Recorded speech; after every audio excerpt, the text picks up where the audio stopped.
What's up, YouTube family? This is Jeff with a little bit of everything home services, coming to you with another video. And today we are installing a tankless water heater, and I just wanted to give you a few tips when you install a tankless water heater, some things that you have to keep in mind.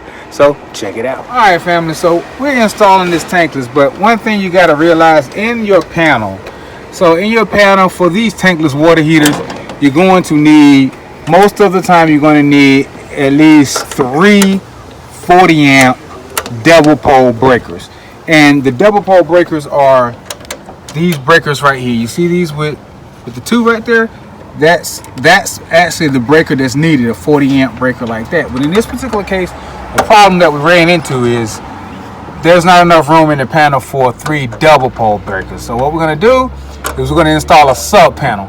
So we're installing a 100 amp breaker and put it right here in the empty space. We're going to run that and install a sub panel so we can put those 3 40 amp breakers in, hook them up to the tankless water heater so we can get rolling. So if you're deciding to switch over to tankless, keep in mind, go to your breaker box, look and see if you have enough room for 3 double pole breakers. Because why you can't use the other one? Because you have to use a different gauge wire. The gauge wire that runs to your water heater is going to be different. It's a 8.2 is what you're going to need to run. You know, so it's a heavier gauge than what's already ran. What's that gauge already on the current water heater? It's a 10.2. Yeah. So it's a 10.2 on there on your current, on most current water heaters, 10.2, and you're going to need a 8.2. You know, and in this particular case, we're running 6.2 to the panel, and all that is just the gauge wire. 6 is the larger gauge. The reason we're using 6 to run to the sub panel is because you got to keep in mind of electrical loss as far as the feet that you're running. It's called electromotive loss. Electromotive loss is what that's called. So you got to keep that in mind. So we're going to run this 100 amp, as you can see right here, this 100 amp breaker, double pole breaker, and we're going to run it underneath the crawl space. You see the conduit running right there? The conduit is running, and it's running through the crawl space vent right there. There was already one there, so we figured might as well utilize that opportunity. So we're running underneath there, and then we're going to have to go into the crawl. As you can see, that little bit of crawl space right there, there's not a whole lot of room to work. We're going to run under there, run underneath the house, and now I'll just have you tag along throughout this process right now. We're just hooking that up. I'm going to run that wire, and once I get in the crawl space, if I can maneuver my hands in that tight space while I'm crawling, I'll shoot some footage there too. But that's what we're doing. I figured I'd have you tag along, and then once we hook up the tankless, I'll show you that whole process. And then we're even going to try to go ahead and this particular location has 2 water heaters. I want to tie them all together. All right, family. Talk to you soon. I'll be right back.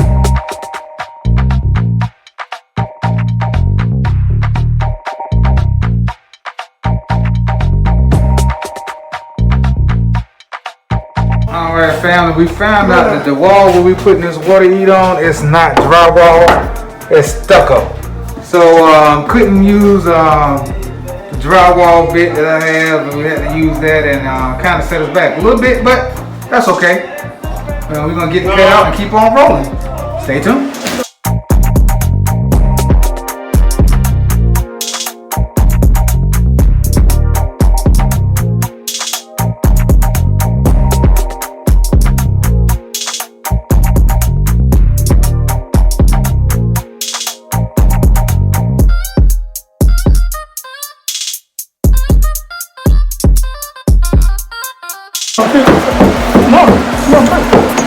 It gotta be brick. It's brick on this other side.